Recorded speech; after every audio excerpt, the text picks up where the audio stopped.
යතා චක්කවාලේසු අත්‍රා ගච්ඡන්තු දේවතා සද්ධම්මං මුනි රාජස්ස සුනන්තු සග්ග මොක්ඛදං ධම්මස්සවන කාලෝ අයං බදන්තා ධම්මස්සවන කාලෝ අයං බදන්තා ධම්මස්සවන කාලෝ අයං බදන්තා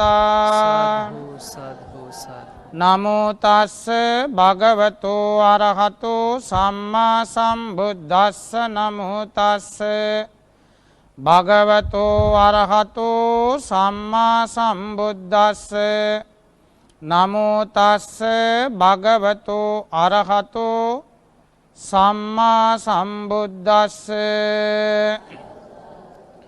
චතුචක්ඛං නවද්වාරං පුන්නං ලෝභේන සංයුතං පංකජාතං මහාවීර කතං යාත්‍රා භවිස්සති තී.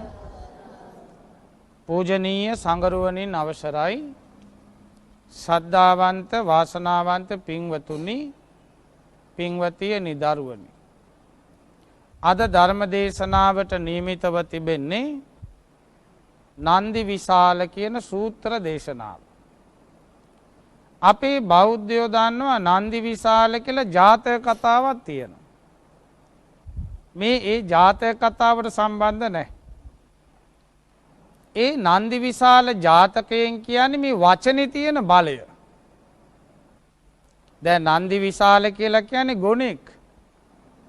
මේ ගුණා තමන්ගේ ගුරුවරයාට කිව්වා, තමන්ගේ ස්වාමියාට කිව්වා, මාව කරත්තේ බැඳලා කරත්ත 500ක් බැඳලා ලොකු මුදලක් එක්ක ඔට්ටුවක් අල්ලන්න කිව්වා. මම මේ ටික ඔක්කොම අදිනවා කිව්වා. දැන් ලොකු ලාභයක්නේ. දැන් මේ ස්වාමියා මොකද කළේ? නන්දි විශාලට ඉස්සර කතා කළේ පුතේ කියලා. බොහොම ආදරෙන් කතා කරන මේ මිනිස්සයා මොකද කළේ? කරත්ත 500 බැඳලා මෙන්න මේ නන්දි විශාල ටික ඇදපන් ගොනෝ කියලා කිව්වා. ඇදපන් ගොනෝ කිව්වා විතරයි, මේක ඇද්දේ නැහැ. පෙරදුනා. පෙරදුනාට පස්සේ දැන් සල්ලි ටික වියදන්නේ දැන් පෙරදුනානේ. කල්පනා කර කර ඉන්නකොට නන්දි විශාල ගිහලා තම ස්වාමියාගෙන් ප්‍රශ්න කළා, මම මේ ගෙදර කොතනකවත් මල මුත්‍රා කරලා තියෙනවද? මං ඔබට අකීකරු වෙලා තියෙනවද? මං කවදාවත් උඹට කරදරයක් කළා නැහැ. කාටද මේ කියන්නේ? ස්වාමියාට. එහෙනම් මොකද ඔබ වෙනදා මට පුතේ කියලා ආදරෙන් කතා කරන ඔබ අද මට ඇදපන් ගොනෝ කිව්වා විතරයි මට කේන්ති ගියා. ඒ නිසයි මං ඇද්දේ නැත්තේ.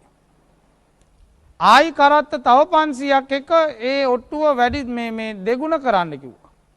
මං ඇදලා පෙන්නන්නම් කිව්වා. ආයි කරත්ත ටික ඔක්කොම බැඳලා මේ ගුණා ළඟට ගිහලා ඔළුව අත ගාලා කිව්වා, මගේ පුතේ ඇදපන් කිව්වා. කරත්ත ටික ඔක්කොම ඇද්දා. ඒ නන්දි විශාල ජාතක කතාව කෙටියෙන් ඔය කිව්වේ. ඒ ජාතකයේදී නන්දි විශාල වෙලා උපත්තිය ලැබුවේ කවුද? බෝසතාණන් වහන්සේ. බමුණ වෙලා උපත්තිය ලැබුවේ ආනන්ද සාමින් වහන්සේ. දැන් මේ සංයුත්ත නිකායේ සගත වර්ගයේ තියෙන මේ සූත්‍රය නන්දි විශාල කියලා දේව පුත්‍රයෙක්. එකම නම් තියන අය ලෝකේ ඕන තරම් ඉන්නවනේ. දැන් සිරියාවතිලා කොච්චර ඉන්නවද? ගොඩාක් ඉන්නවා. එකම නම මේ. එතකොට දැන් මෙතන මේ සූත්‍ර දේශනාවේදී කියන්නේ නන්දි විශාල කියන්නේ දේව පුත්‍රයෙක්. සෑමදාම පින්වත්නි රාත්‍රී කාලේ තථාගත බුදුරජාණන් වහන්සේ එලිපත්තේ කියන්නේ මිදුලේ වැඩ ඉන්නවා. තනියෙන්. සාමාන්‍ය රාත්‍රී 12 සිට 2 දක්වා වාගේ කාලේ. මොකටද එළියේ වැඩ ඉන්නේ තනියෙන්? විවිධ දෙවි දේවතාවෝ එනවා. මිනිසුන්ට පේන්නේ නැහැ.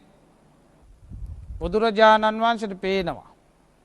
මේ එන්නේ මොකටද? තමන්ගේ ළඟ තියෙන ප්‍රශ්න ඉදිරිපත් කරලා උත්තර සොයා ගන්න. විවිධ ප්‍රශ්න ගොතාගෙන එනවා දෙයියෝ. මේ අපිට වඩා මේ ප්‍රශ්න තියෙනවා දෙයියන්ට. මේ අපේ ප්‍රශ්න මොකද? අපේ මිනිස්සු ප්‍රශ්නයක් අහන්න දන්නේ නැහනේ. දැන් අපේ මිනිස්සු කවදාවත් ආන්දරු කෙනෙක් ළඟට ගිහිල්ලා ප්‍රශ්න කරනවද? ස්වාමීනි අපිට කියන්නකො ධම්ම විජය සම්බොජ්ජංග කියන්නේ මොකද්ද? අද වෙනකන් එහෙම ප්‍රශ්න කරලා නැහැ. ඒවා නෙමෙයි වෙන ප්‍රශ්න අහනවා. ලෝකේ නැති එළවට වැඩකුත් නැහැ මෙලොවට වැඩකුත් නැහැ මේ ප්‍රශ්න. නමුත් මේ දේව පුත්‍රයෝ ඇවිල්ලා ප්‍රශ්න කරන්නෙම මෙලවත් පරලවත් දියුණුව සලසන ප්‍රශ්න. දැන් මංගල සූත්‍රයේ පේනවනේ. මංගල සූත්‍රයේ කවුරුත් ගිහිලා සවැත් නුවර මිනිසෙක් ගිහිලා ප්‍රශ්න කළේ නෑ බුදුහාඳුරන්ගෙන්. මෙලව දියුණුවට පරලොව දියුණුවට කරුණු මොකද්ද කියලා දේව පුත්‍රයෙක් කියලා ප්‍රශ්න කළේ. පරාභව සූත්‍රයේ මෙලවත් පරලවත් දුකටපත් වෙන්න කාරණා. පරාභව සූත්‍රයේ බුදුහාඳුරු දේශනා කළේ දෙයියන්ට. දැන් මෙන්න මේ දේව පුත්‍රයාගේ නම නන්දි විශාල. මේ දේව පුත්‍රයා රාත්‍රී කාලේ මුළු පලාතම බබලවාගෙන අභික්කන්තාය රත්තිය රාත්‍රියේ ඔක්කොම බබලවාගෙන ආපා. ඇවිල්ලා බුදුරජාණන් වහන්සේට වැඳා. වැඳලා පැත්තකින් වාඩි වුණා. දැන් පැත්තකින් ඉන්න මේ දේව පුත්‍රයා බුදුරජාණන් වහන්සේගෙන් බොහොම ලස්සන ප්‍රශ්නයක් මේ ගාථාවෙන් දේව පුත්‍රයාගේ ප්‍රශ්නේ හරි ලස්සනයි. මේ දේව පුත්‍රයාගේ නම මතක තියාගන්න නන්දි විශාල. මොකද්ද මේ ප්‍රශ්නේ? චතු චක්කං ස්වාමීනි මේ මිනිස්සු ලෝකේ ඉන්න මිනිස්සු මේ මිනිසුන්ගේ යාත්‍රාව කියන මේ ජීවන ගමන අපි කවුරුත් මේ ජීවන ගමනේනේ යෙදිලා ඉන්නේ යාත්‍රා කරන ගමන් කරන මේ ලෝකේ උපත ලබාපු සෑම කෙනෙක්ම චතු චක්කං ඒ කියන්නේ මේ යාත්‍රාවේ අපේ යාත්‍රාවේ තියෙන රෝද හතරක්. දැන් රෝද හතරක් කියන්නේ මෙතන දැන් තිරිසංගත සත්තු ඉන්නවනේ සිව්පා සත්තු. පොදුවේ ගත්තාම රෝද හතරක් තියෙනවා අපිට. අත් දෙකයි කකුල් දෙකයි. නවද්වාර රෝද හතරක් තියෙනවා. ඒ විතරක්ද නෙමෙයි මේ ශරීරයේ තියෙනවා ద్వාර 9ක්. ద్వාර 9ක් තියෙනවා. ඊළඟට මේ ශරීරයේ ඇතුලේ තියෙනවා විවිධ අසුචි. දැන් රෝද හතරක් තියෙනවලු නව ద్వාර තියෙනවා අසුචි පිරීලා තියෙනවා.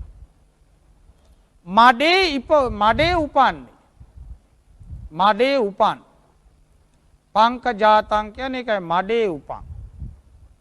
නිතරම ලෝභයෙන් යුක්තව කටයුතු කරන සත්වයා මේ සසරින් එතර වෙන්නේ කොහමද?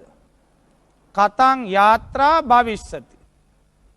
චතු චක්කං සක් සතරක් තියෙන නවද්වාරං ద్వාර 9ක් තියෙන අසුචියෙන් පිරුණ ලෝභයෙන් යුක්ත මඩේ උපත ලබාපු මේ ලෝකේ ඉන සත්වයෝ කෙසේද සසරෙන් එතර වෙන්නේ? මේකයි ප්‍රශ්නේ දේව පුත්‍රයාගේ. තේරුණාද ප්‍රශ්නේ? ප්‍රශ්නේ තේරුණානේ මේ දෙයියන්ගේ ප්‍රශ්න. මොකද්ද දෙයියා කියන්නේ? චතු චක්කං මේ සත්වයාට මේ යාත්‍රාව පදවන අපිට දැන් වාහනයකට රෝද හතරක් තියෙනවානේ. ඒ වගේ අපිටත් තියෙනවා මේ රෝද හතරක්. කකුල් දෙකයි අත් දෙකයි. එතකොට මේ චතු චක්කං කියන මේ සක් සතරක් තියෙන මේ ශරීරයේ තියෙනවා නවද්වාරං. ద్వාර 9ක් තියෙනවා.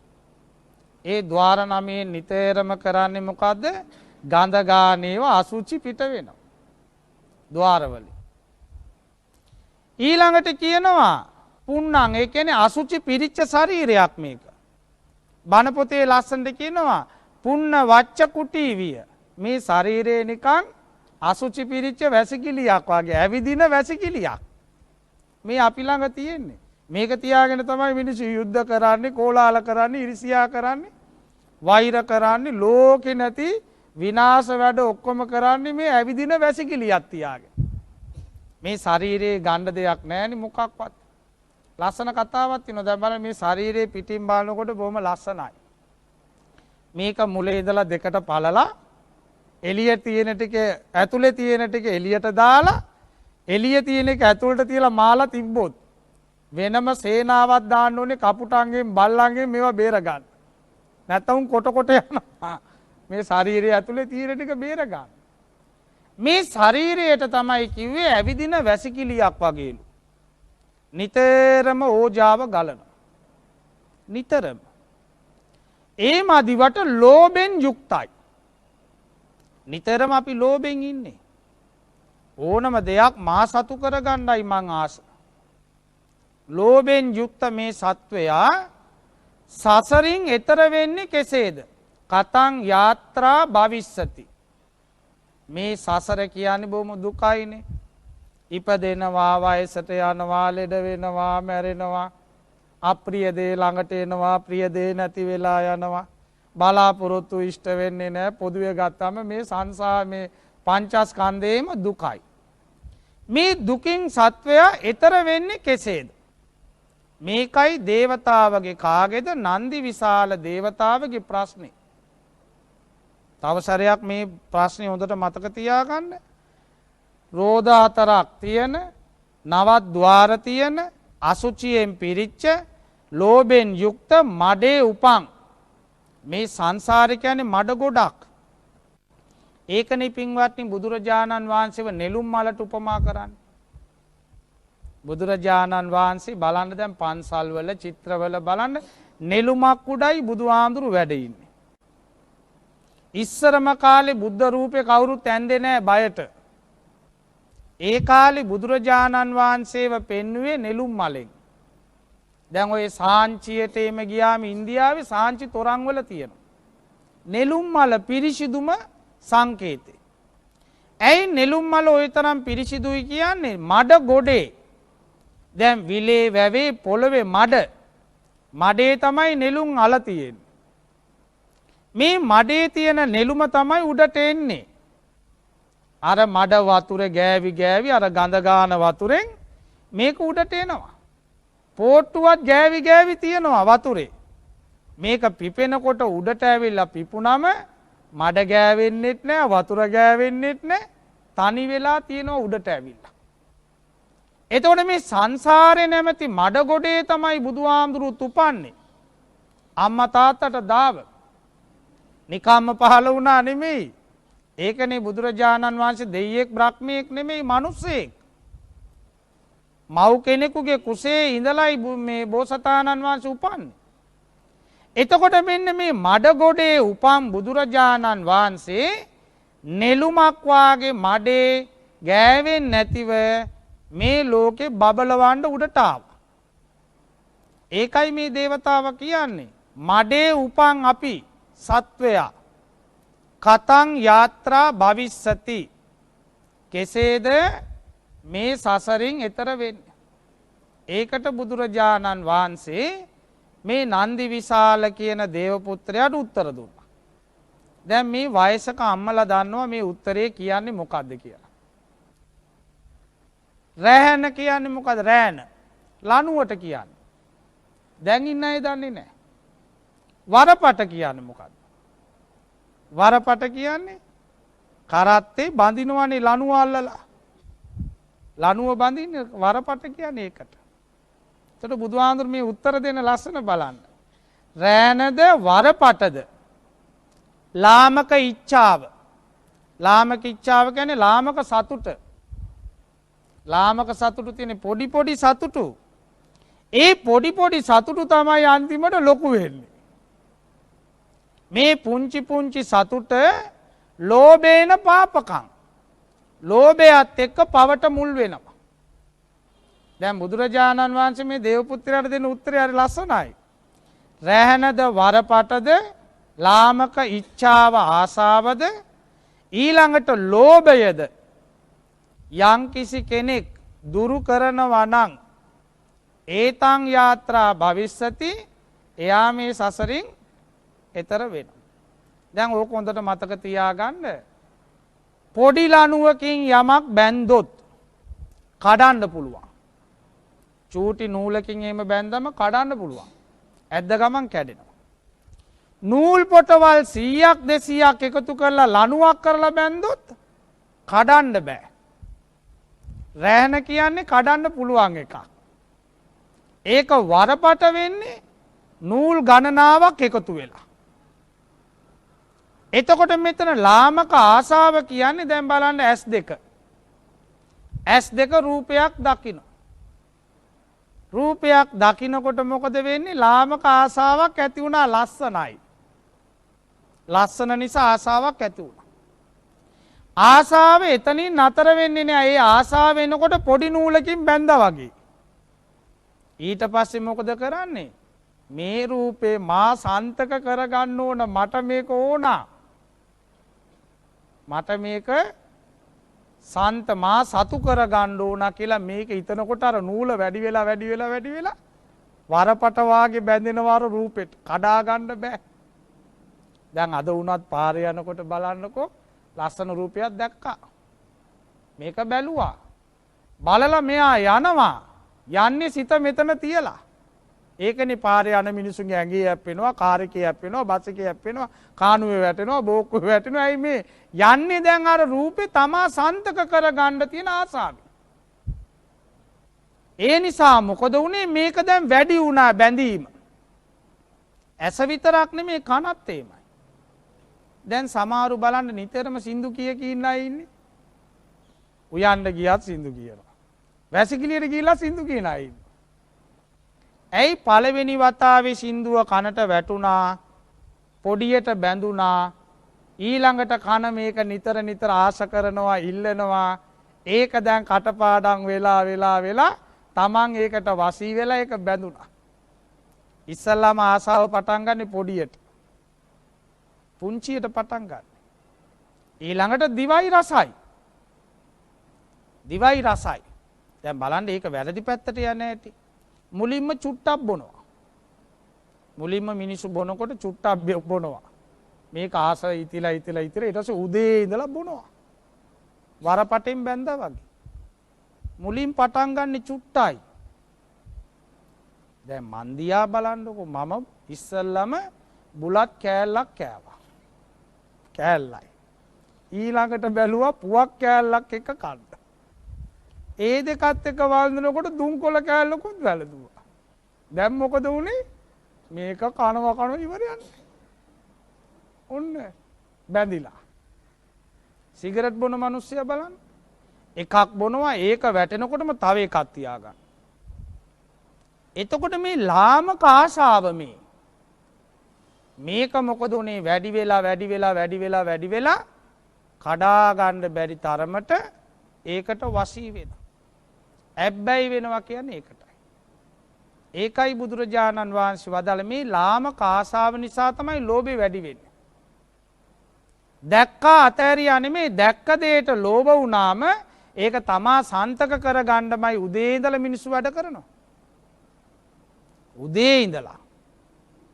දැන් බලන්නකෝ කුස ජාතකයේ කියන්නේ ඕකනේ. කුසපබා කියන්නේ මොකද්ද? අර රූපෙට වසී වෙලා මේ රටේ රජ්ජුරුවෝ ගිහිල්ලා අර ගෙදර වැඩ කරනවා.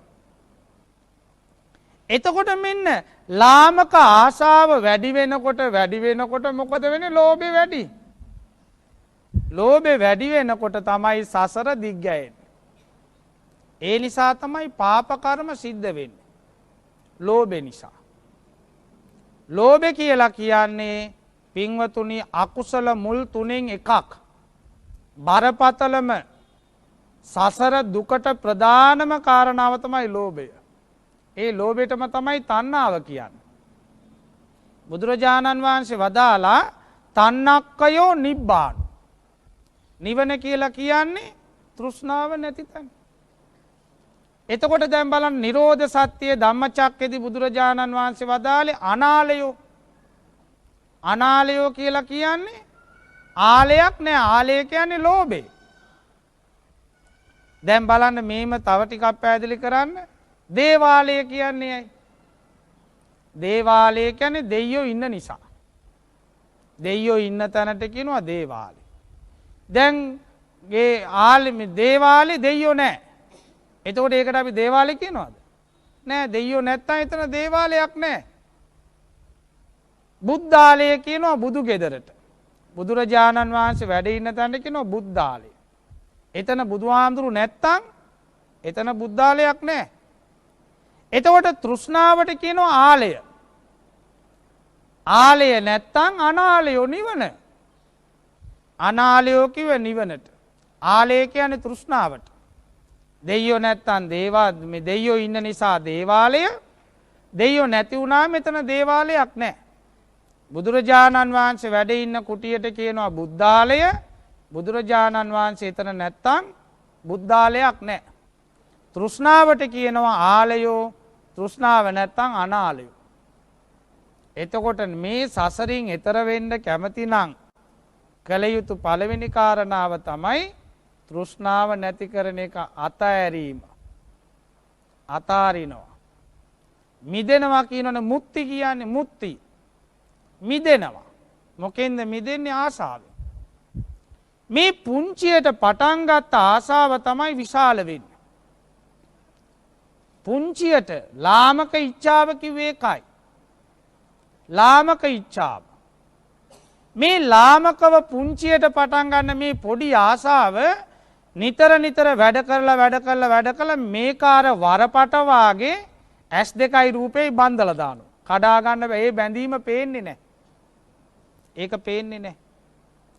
කනයි ශබ්දයි බන්ධනවා. කෙලෙස්. මෙතන වරපට කියන්නේ කෙලෙස් වලට නමක්. නාසිකාවයි සුවඳයි බන්දලා දානවා. දිවයි රසයි බන්දලා දානවා. කයයි ස්පර්ශයයි බන්දලා දානවා. ඊළඟට මොකද උනේ? මේක කඩා ගන්න බැරි වෙනවා. මේ බැඳීම නිසා ආසාව, මගේකම, ඕනකම, ලෙංගතුකම, පෙරේතකම මේ ඔක්කොම තෘෂ්ණාවට කියන නම්. මේ තෘෂ්ණාව විවිධ නම් වලින් සිතේ ඇති වෙනවා. ඒ නිසා බැඳීම වැඩි වෙනවා, කඩා ගන්න බෑ. ඒ නිසා සසර ඉපදී මැරි මේ සංසාරේ දුක් විඳිනවා. එතකොට බුදුරජාණන් වහන්සේ වදාලා රෝධ සතරක් තියෙන, නවද්වාරේ තියෙන, අසූචියෙන් පිරිච්ච, ලෝභයෙන් යුක්ත මඩේ උපන් මේ සත්වයා ඊතර වෙන්න නම් මොකද්ද කරන්න ඕන? ලාමක ආශාවෙන් බැඳිච්ච මේ බැඳිලි, ලාමක ආශාව කෙලෙස් වලින් බැඳිච්ච මේ රැහැනද වරපටද? මේ බන්ධ මේක ඇස් දෙකට පේන්නේ නැහැ මේ බැඳීම. අම්මා දරුවෝ එක්ක බැඳිලා. අම්මා දරුවෝ එක්ක බැඳිලා. ඒක පේන්නේ නැහැ ඇස් දෙකට. එතකොට අපි යම්කිසි දෙයක් එක බැඳුනම තමයි ප්‍රශ්නේ වැඩි වෙන්නේ. ප්‍රේමතෝ ජායති සෝකෝ. අඬන්නේ, වැළපෙන්නේ, කෑ ගහන්නේ, ගඟේ පනින්නේ වෙන මොකක්වත් නෙමෙයි. මගේ දේ නැති වෙනකොට මට ඉවස ගන්න බෑ. ඔන්න ලෝභය කිව්වේ ඒකයි. ලෝභය නිසා අඬනවා, වැළපෙනවා, කෑ ගන්නවා. එතකොට මෙතනදී තථාගතයන්න් වහන්සේ වදාලා මෙන්න මේ ලෝභය මුලින්ම උගුල්වලා දාන්න ඕන. තනින් තන කඩලා දැම්මට මදි. ඒකට උපමාවක් තියෙනවා බොහොම ප්‍රසිද්ධ. මේ අය දන්න උපමාවක්. විශාල ගසක් තියෙනවා. මේ විශාල ගස මැද්දෙන් කැපුවොත් කලක් යනකොට මොකද වෙන්නේ? නැවත පැලවෙනවා. ආයි වැස්ස වැටිලා, වතුර වැටිලා, තැන් වලින් ආයි පැලවෙලා එනවා. ඒ විශාල ගසම මුදුන් මුලෙන්ම ගලෝලා කපලා පුච්චලා දැම්මොත් ආයි පැලවීමක් නැහැ. ඒක ඉවරයි. ඒ වගේ මේ සිතේ තියෙනවා කෙලෙස් ධර්ම 1500ක්. අපේ මේ බණ කියන මා ළඟත් වාඩි වෙලා ඉන්න ඔය ඇත්තෝ ළඟත් එකක් දෙකක් තුනක් නෙමෙයි කෙලෙස් ධර්ම තියෙනවා 1500ක්.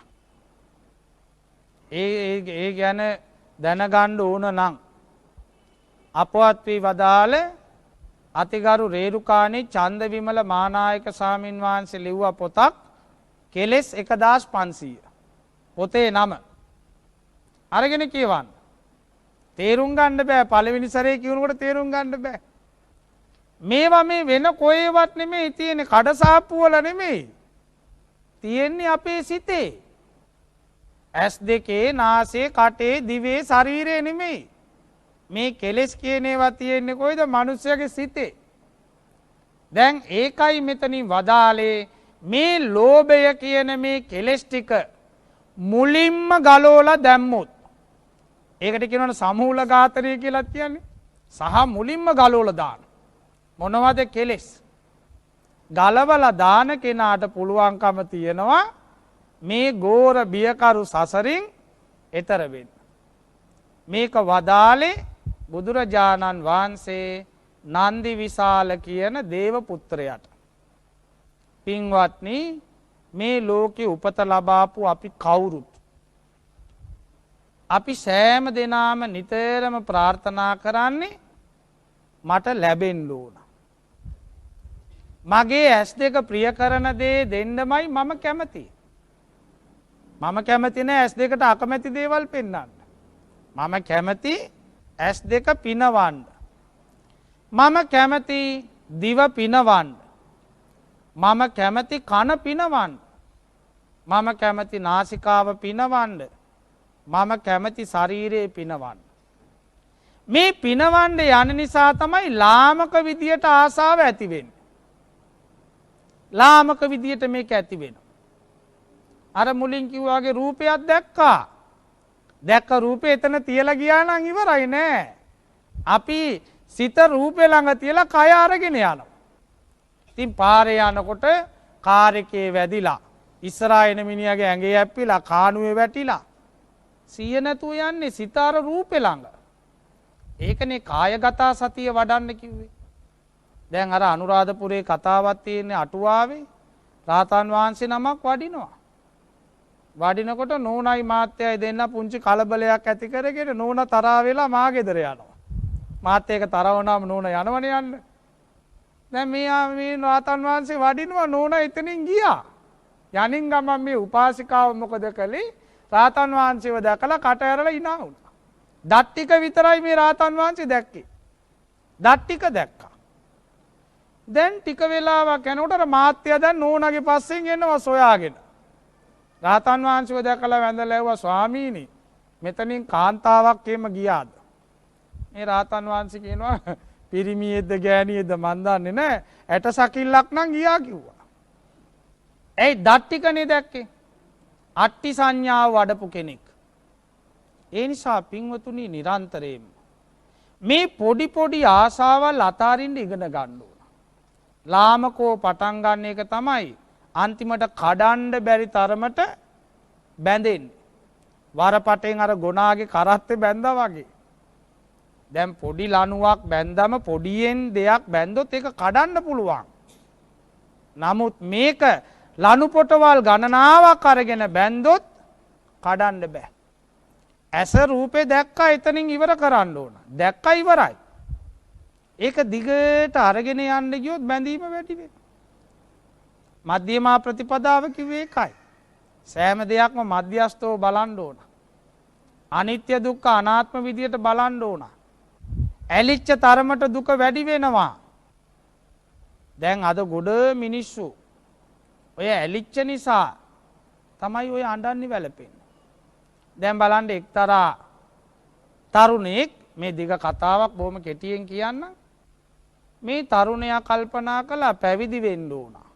මේ සසර දුකයි. ගිහිලා කොහමද පැවිදි වුණේ? ආජීවකයෙක් වෙලා. ඒත් පැවිද්දෝ වාගේ කොටසක් පින්ඩපාත කරලා ජීවත් වෙන්නේ. ආජීවකයෙක් වෙලා පැවිදි වුණා. ආජීවකයෙකුට පුළුවන් කසාද බඳින්න. පින්ඩපාත කරන්නේ නෝනා ගෙනියන්න පුළුවන් ගෙදර තියාගෙන පින්ඩපාත කරලා තමයි නෝනවත් පෝෂණය කරන්නේ. මේ ලස්සන කෙනෙක් බ්‍රහ්ම රාජයා වාගේ හිටපු කෙනා දැන් ඔන්න නෝනා කෙනෙක් ගෙනාවා. දැන් පින්ඩපාත කරලා නෝනවත් පෝෂණය කරනවා. දැන් කාලය යනකොට නෝනා ගැබ් ගත්තා.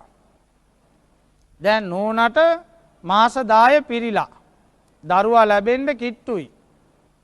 නෝනා කියනවා මේ ආජීවකයාට තම ස්වාමියාට දැන් කාලේ ළඟයි. දරුවා ප්‍රසූත කරන වෙලාවේ ඌමනා කරලා තියෙනවා තල තෙල්. ඉස්සර ඔය ඉන්දියාවේ සෑහෙන තල තෙල්නේ පාවිච්චි කරන්නේ. ඉන්දියාවේ පොල් තෙල් නෑ. දකුණු ඉන්දියාවේ විතරයි පොල් තෙල් තියෙන්නේ. තල තෙල් පාවිච්චි කරනවා. ඒ නිසා තල තෙල් ගේන්න කියලා හැමදාම කියනවා.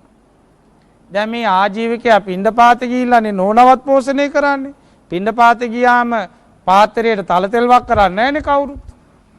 දැන් මෙයා කල්පනා කරනවා දැන් තල තෙල් ඉල්ලන්නත් බෑ. කිසිම තැනක ඉල්ලන්න බෑ.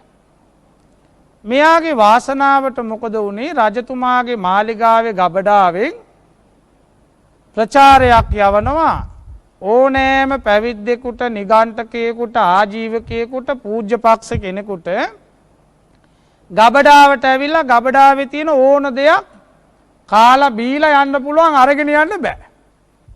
කාලා බීලා යන්න පුළුවන්. අරන් යන්න බෑ කියලා නීතියක්. දැන් මේ ආජීවකතුමා දැන් අර බැඳීම නිසා දැන් මෝඩ වෙලානේ. බැඳිච්ච තරමට මෝඩ වෙනවා අන්ධ වෙනවා. මේ ආජීවකයා කල්පනා කළා දැන් කරන්න තියෙන එකම දෙයයි උදේ පාන්දරම ගබඩාවට ගිහිල්ලා පුළුවන් තරම් තල තෙල් බොනවා. බීලා ගෙදර ඇවිල්ලා තල තෙල් ටික වමනේ කරනවා. වමනේ කරලා රත් කරලා ගන්නවා ඌමනා වෙලාට මේ කරන්න පුළුවන් වැඩක් නෙමෙයි. මේ අර බැඳීම නිසා අන්ධ වුණා දුකමේ. දැන් මොකද කළේ? පාන්දරින්ම ගියා. අර ගබඩාවට ගිහිලා තියෙන තල තෙල් බෝතල් ගණන් බිව්වා. දැන් තෙල්නේ බීලා එළියට ආව ඇවිද ගන්නවත් බෑ. දැන් තෙල් බීලා ඉතින් පුදුම අමාරුයිනේ දැන්. දැන් කැලේ මැද්දේ යන්න බෑ විශික් වෙවි එනවා. දැන් හරි ප්‍රශ්නයක්. බඩින් යන්නෙත් නෑ කටින් යන්නෙත් නෑ තෙල් ටික. දෙකම වෙන්නේ නෑ. කෑ ගගා යනවා දැන් අමාරුයි. ඒ වෙලාවේ බුදුරජාණන් වහන්සේ භික්ෂුන් වහන්සේලා එක්ක වැඩියා. මේක දැක්කා. දැකලා බුදුරජාණන් වහන්සේ වදාලා ආනන්ද ඔතනින් සිවුරක් එලන්නකො බිමින් ටිකක් වාඩි වෙන්න. දැන් මෙන්න බුදුරජාණන් වහන්සේ කැලේ යන ගමන් ගහක් යට කොහේ හරි වැඩ ඉන්නවා කියන්නේ මොනවාරි බණක් කියන්නයි මේ යන්නේ. ආනන්දාඳුර ඒක දන්නවා. වැඩ ඉන්න ගමන් පෙන්නවා මහණෙනි දැක්කද අර ආජීවකතුමා. ඒයි ස්වාමීනි. බලන්න තනියෙන් ඉන්නකොට බ්‍රහ්ම රාජයා වගේ හිටියා. ඊළඟට මොකද උනේ? කසාද බැන්දා. කසාද බැන්දාට පස්සේ බැඳීම වැඩි වුණා. දැන් දරුවෙක් ලැබෙන්නයි ආසන්න නෝනා ඉල්ලුවා තල තෙල්. දැන් තල තෙල් ගිහිල්ලා ඉල්ලන්නත් බෑ පාත්‍රයට වක් කරන්නේ නැහැ. මේ මෝඩයා මොකද කළේ? ගිහිල්ලා උගුර දක්වාම තල තෙල් ටික බිව්වා. දැන් කටින් යන්නෙත් නැහැ බඩින් යන්නෙත් නැහැ බඩ අල්ලගෙන කෑ ගගා බඩ පිපිරලා මලා ඇයි තෙල්නේ බිව්වේ උගුර දක්වා. එතනදී ලස්සන ගාථාවක් වදාලා බුදුහාමුදුරුවෝ. හරි ලස්සනයි මේ ගාථාව. සුඛිනෝ වතයේ අකිංචනා වේද ගුණෝ විජානා අකිංචනා සකිංචනා පස්ස වියඤ්ඤමානෝ ජනෝ ජනස්මින් පටිබද්ධ චිත්තෝ. සුඛිනෝ වතයේ අකිංචනා ඒ කියන්නේ බැඳීම නැත්තම් සුඛිනෝ සැපයි. බැඳුනේ නැත්තම් සැපයි. වේද ගුණෝ විජානා අකිංචනා ලෝකේ ඉන්න ලෝකේ වැඩවිසු බුදුපසේ බුදු මහරහතන් වහන්සේලාට බැඳීමක් නැහැ. ඒ නිසා උන්වහන්සේලා කනත් එක වේවා ගල් වෙනක වේවා බලන්න කිසි බැඳීමක් නැහැ. සැපසේ වැඩ හිටියා. එතකොට මේ ජනෝ ජනස්මින් පටිබද්ධ චිත්තෝ මිනිස්සු එක්ක බැඳිලා. මිනිස්සු එක්ක බැඳිලා. එතකොට මේ දේව පුත්‍රයා කිව්වේ මොකද්ද? නව දොරකින් අසුචි වැగిරෙන අසුචි පිරිච්ච මේ ශරීරය. ඇවිදින වැසිකිළියක් තව වැසිකිළියක් එක්ක බැඳිලා. ඒකයි උතන කියන්නේ. මේ නවද්වාරකින් ගලන ඕජාව මේ පිළිකුල් සාගත ශරීරය දිහා බලලයි තව කෙනෙක් මේ ශරීරයට ඇලෙන්නේ. මේ ඇලීම මුලින් පුංචියට පටන් ගන්නවා. පටන් ගත්ත එක ලෝභේ බවට පත් වෙලා අර ආජීවකයාට මැරෙන්නත් සිද්ධ වුණා. මැරෙන්න සිද්ධ වුණා. ඇයි අර තෙල් ටික බීලා අර බැඳීම නිසා. ඒකයි මෙන්න රෑනද වරපටද ලාමක ඉච්ඡාව ලාමක ආසාවද ඒකම ලෝභයද යමෙක් දුරු කරයිද මුලින්ම උගුල්ලලා දාන්න ඕන. ආවට ගියාට කළාට නිවන් දකින්න බෑ. අන්න එබඳු කෙනා මේ සසර කතරින් එතර වෙනවා කියලයි තථාගත බුදුරජාණන් වහන්සේ මේ ගාථාව තුලින් දේව පුත්‍රයාට පිළිතුරු දුන්නේ. පින්වත්නි නිතරම අපි කල්පනා කරන්න ඕනේ බැඳීම් අඩු කරගන්න. බැඳීම් වැඩි කරගත්ත තරමට දුක වැඩි. පුළුවන් තරම් අඩු කරගන්න බලන්න ඕන. නිරන්තරයෙන්ම කල්පනා කරගන්න ඕන මේ ඉන්ද්‍රියන් සංවර කරගන්න. දැක්කා ඒක එතනින් නතර කරන්න ඕන. දැක්ක දේ දිගින් දිගට ඇදගෙන යන්න ගියොත් බැඳීම වැඩි වෙනවා. කනට ශබ්දයක් වැටුණා ඒක එතනින් නතර කරන්න ඕන. ඒක දිගින් දිගට ඇදගෙන යන්න ගියොත් ප්‍රශ්න වැඩි වෙනවා. එතකොට දිවට රසක් වුණත් එහෙමයි. කෑවා එතනින් ඉවරයි. මේක දිගටම යන්න ගියොත් පෙරේත කමනේ. මෙලොවම ප්‍රශ්න. මෙලොවම විපාක දෙනවා ඒවල ඒ ප්‍රශ්න විපාක. ඒ නිසා නිරන්තරයෙන්ම Taman දිහා බලන්න ඕන. මේ පුංචි පුංචි ආසාවල් වලට වසී වෙන්න හොඳ නැහැ. මේ පුංචි පුංචි ඒවා තමයි අර විශාල වෙලා තමන්ගේ ජීවිතය මේ සසර පුරා දුක් පිනිස මොන තරම් දුකක් විඳිනවද බලන්න මිනිස්සු. මේ සංසාරේ නිවන් දකින්න තු යන අපි වෙන මොකක්වත් කරන්න ඕනේ. මේ සසර අඬන්නම කාලය ඇති. මොන තරම් අඬනවද බලන්න. මේ සසර මොන තරම් ආත්මවලදී පිච්චිලා මැරෙනවද? මොන තරම් ආත්මවලදී අතපය කැඩෙනවද? මේ නිකන් ඉන්නවලට කල්පනා කරන්න. මේ අපිට ඔළුවක් තියෙන්නේ බුද්ධිය තියෙන්නේ කල්පනා කරන්න. ඒ කල්පනාව එක එක්කෙනාට එක එක විදියට තියෙන්නේ. ඒකයි ලොවට සංගරාවේ කතුවරයා කිව්වේ තම තම නැනපමණි. 100ක් ඉන්නවනම් 100 දෙනාටම එක විදියට ධර්මයේ තේරුම් ගන්න බෑ. එක එක්කෙනාට තේරෙන්නේ එක එක විදියට. ඒකනේ ඔය කර්මස්ථානත් එක එක විදියට තියෙන්නේ. දැන් බලන්න බුද්ධානුස්සති, ධම්මානුස්සති, සංඝානුස්සති එක එක විදියට කර්මස්ථාන තියෙන්නේ. මොකද එක එක්කෙනාට ගෝචර වෙන කර්මස්ථාන තියෙන. එක එක්කෙනාට ගැළපෙන භාවනා. සියලු කෙනාටම මෛත්‍රී ගැළපෙන්නේ නැහැ. සියලු කෙනාටම අසුභ භාවනාව කරන්න බෑ. තම තමන්ට ගැළපෙන භාවනාවක් තෝරගන්න කිව්වේ ඒකයි. අන්න ඒ අනුව තම තමන්ගේ නැනපමණින් තමන්ගේ බුද්ධිය මෙහෙवला බලන්න ඕන. අපි සෑම දිනාටම උපතින් ලබාපු බුද්ධියක් තියෙනවා. ඒකට කියනවා පිරිසිඳ පඤ්ඤා. ටික ටික ලොකු වෙනකොට පාසලෙන්, ගෙදරෙන්, පන්සලෙන් ඇසීම නිසා අපිට ලැබෙනවා බුද්ධියක්. ඒකට කියනවා සුතමේ පඤ්ඤා. සුතමේ ඥානෙ කියන්නේ ඇසීමෙන් ලැබෙන්නේ. ඇසීමෙන් ලබාපු දේ තමයි අපි සිතන්න පටන් ගන්න. ඒක නිතර නිතර සිතනවා. එතකොට ලැබෙනවා තව බුද්ධියක්. ඒකට කියනවා චින්තාමේ පඤ්ඤා. සිතීම නිසා ඒක ලැබෙන්නේ. සිතීම නිසා ලැබෙන එක වැඩි දුරටත් ප්‍රගුණ කරනවා භාවනාවෙන්. එතකොට ලැබෙනවා භාවනාමේ පඤ්ඤා. ඔන්න මේ අපිට ලබා ගන්න තියෙන නුවණ ඕක. එක පාර්ථ භාවනාව කරලා ප්‍රඥාව ලබන්න නෙමෙයි. මුලින් තමන්ගේ නුවණින් බලන්න ඕන. ඊළඟට ධර්ම ශ්‍රවණය කරලා පොතපත කියවලා ඒ තුලින් තමන් ඇසීමෙන් නුවණ තව තව ශක්තිමත් කරගන්න ඕන. එතනින් නතර නොවි තමන්ගේ සිතින් තර්ක කරලා බලන්න ඕනේ සිතලා. කාලාමක සූත්‍රයේ වදාළ ඒකනේ. මේ බුදුරජාණන් වහන්සේ කිව්වයි අර නායක සාමින් වහන්සේ පණ්ඩිතාඳුරු කිව්වයි කියලා නෙමෙයි. තමන්ගේ බුද්ධියනුත් බලන්න ඕන. ඒකයි චින්තාමේ පඤ්ඤා. එතනින් නතර නොවි ඒ සිතපු දේ භාවනාවට නගන කොටයි අනිත්‍ය දුක්ඛ අනාත්ම කියන ත්‍රිලක්ෂණය අවබෝධ වෙන්නේ. චතුරාර්ය සත්‍ය අවබෝධ වෙන්නේ එබඳු කෙනෙකුටයි. එබඳු කෙනාටයි සත්‍ය අවබෝධ කරගෙන මේ ලෝභය සහ මුලින් ඉවත් කරගෙන නිවන් දකින්න අවස්ථාව උදා වෙන්නේ. අපි කාගේත් පැතුම නිවනනේ. අපි කවුරුත් මේ පොර කන්නේ නිවන් දකින්න. ඉතින් නිවන් කිව්වම නිවන ලැබෙන්නේ නැහැ.